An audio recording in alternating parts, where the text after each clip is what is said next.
Powers which were once confined to the realm of fantasy are now at our fingertips.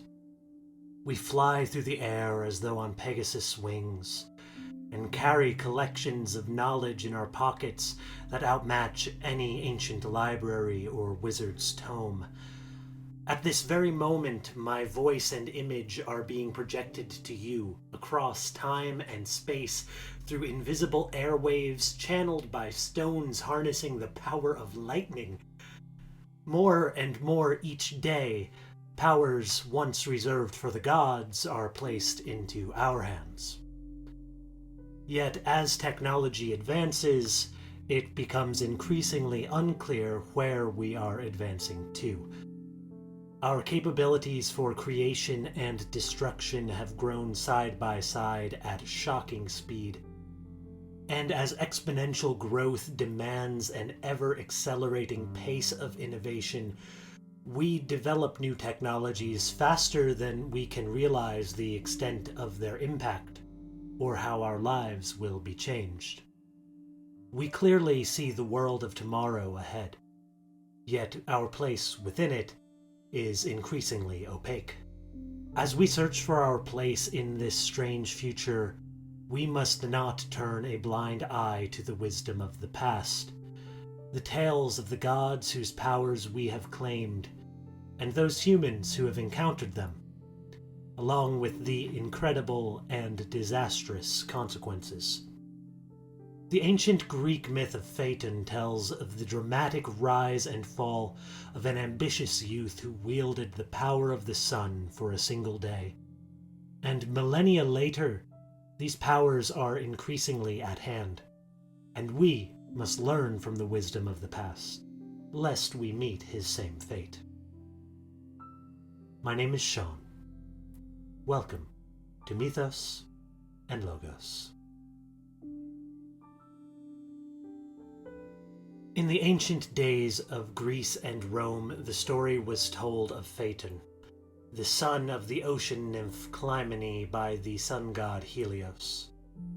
Young Phaeton is raised by his mother, never meeting his father, who is busy each day, driving the chariot of the sun from east to west across the sky.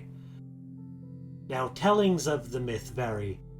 To the ancient Athenian Euripides, Phaeton never knew that Helios was his father. To the Roman poet Ovid, Phaeton had been told of his father, but had only seen him from a distance in his daily journey across the sky. But all versions of the myth have Phaeton seek out to meet his father face to face. It is Ovid's telling that we will follow from here, in which Phaeton seeks to prove his divine parentage to the other children who bully him for being fatherless. Phaeton begs his mother for some proof of his father's identity, and she, either moved by his plea or insulted at his insinuation, holds out her arms to the sun's light and cries,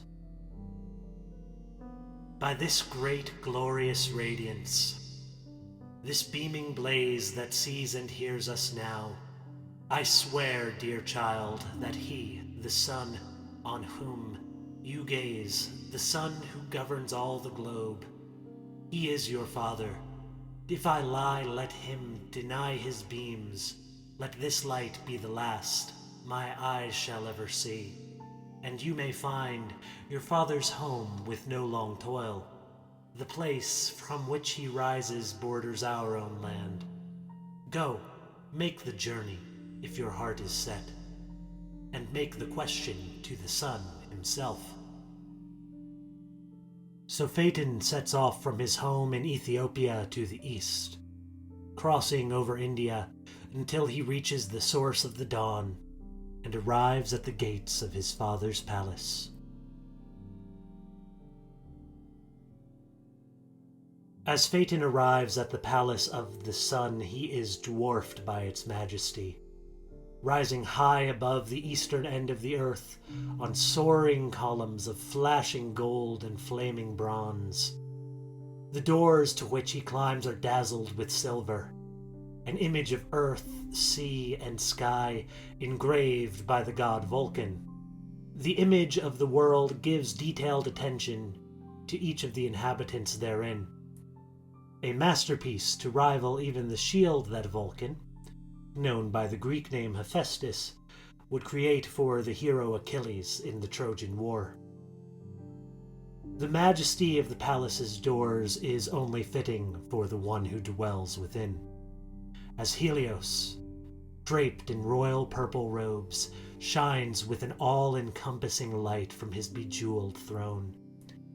But at the sight of his son Phaeton, Helios casts decorum aside, removing the crown of sunbeams from his head and embracing his son, promising Phaeton anything his heart desires.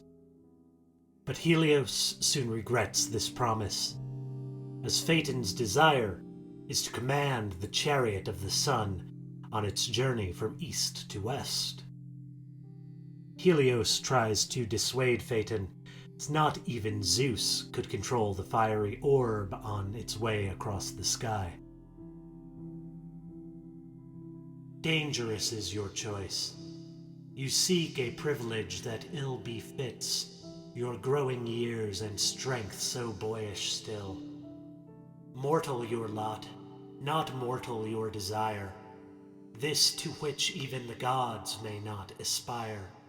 In ignorance you claim, though their own powers may please the gods, not one can take his stand above my chariot's flaming axle tree, save I, even he whose hand hurls thunderbolts. Olympus' mighty lord may never drive my team, and who is mightier than Jove? Helios warns his son. The 4 horses which drive the chariot are fierce, and the driver faces a steep climb and a sharp descent. Must take care not to be pulled away by the sky's rotation. The night sky is not filled with cities of gods, but rather constellations which make up fierce beasts, the scorpion, lion, and bull among them. Helios begs Phaeton to take his concern as proof enough of fatherhood. But Phaeton is bold, his burning desire matching the blazing sun. He sees the golden chariot and wants to experience the glory for himself. Helios stays true to his promise, placing the crown of sunbeams on Phaeton's head. And though Phaeton would not heed his father's warnings, he hopes that he will at least take his advice. 4 horses, blaze, dawn, fire, and flame, power the golden chariot, snorting flames and kicking at the gates. The charioteer's task is not to spur them on, but to rein their mighty powers in. As the horses take off, the driver must guide their course steeply up, then keep their path through the middle of the sky, finally holding them steady through the sharp descent into the night. Phaeton takes holds of the reins lightly, and as soon as the gate is raised, the horses blast off. Like an unweighted ship carried off by the waves, the chariot rushes upward, so high that even the cold northern bear is thawed and flees for refuge. Looking down at the earth below, Phaeton realizes the full extent of the power that is driving him. Suddenly, but too late. His face grows pale, his knees weak, and he is blinded by the light of the sun. He cannot even remember the names of the steeds, and is filled with doubt. How could he dream of controlling a power that he does not even know? Without a suitable master to control them, the horses panic at the sight of the beasts and the constellations, and cascade down to earth. The result is a disaster. Clouds dissolve into steam, leaves burn on the trees, rivers dry, and mountain forests blaze. Entire nations are turned to ash as even the peaks of the Alps burn and the green Sahara turns to dust. The horse's wild path cracks the earth open as the sun's light shines down to the depths of Hades below. The ocean god, Poseidon, hurls the seas at the flames, but they only turn to steam. At last Gaia, the goddess Mother Earth, pleads to Zeus, with a hoarse voice, burnt hair, and ash in her eyes, that if Earth falls to flame, the pillars holding the cosmos will fall with it.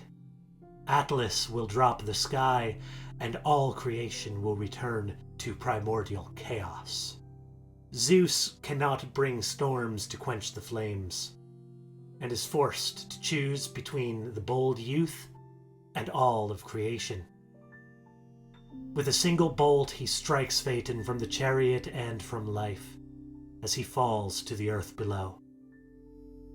Helios veils his face to mourn, and Phaeton's sisters mark his grave with an epitaph for his fall and his ambition. Here Phaeton lies, his father's charioteer. Great was his fall, yet greatly did he dare.